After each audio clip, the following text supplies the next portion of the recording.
Naniniwala ka ba na ang lahat ng bagay ay magkaugnay? Ang dengue ay isang virus na nabubuhay sa lamok gaya ng Aedes aegypti.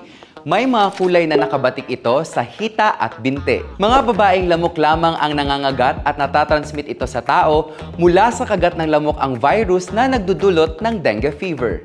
Sa loob ng 3 hanggang 7 araw, matapos makagat, mararamdaman ang mga sintomas nito gaya ng mataas na lagnat, pagsusuka, walang gana kumain, sakit ng ulo, tiyan, mata at kasukasuhan, pagdurugo ng ilong, bibig, gilagid, pamamantal, at matamlay pa rin kahit wala ng lagnat.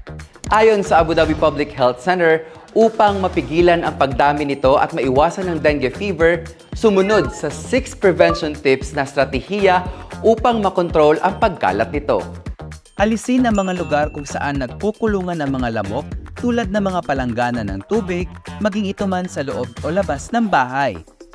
Pagtakpan ang katawan ng may mahabang manggas na damit.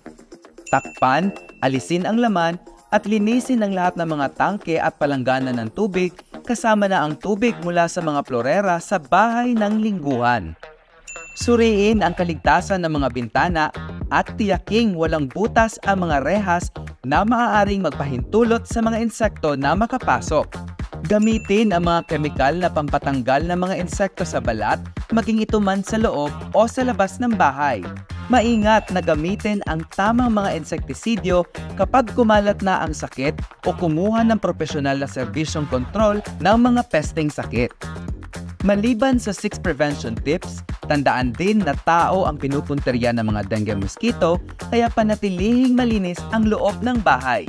Isang patunay lamang na kung tayo'y malinis sa kapaligiran, ligtas ang ating kalusugan. Paigtingin at lagyan ng puso ang pag-alaga sa ating kalikasan dahil dito tayo malayang naninirahan na ligtas at may kapayapaan. Tandaan, kung malinis ka, safe ka.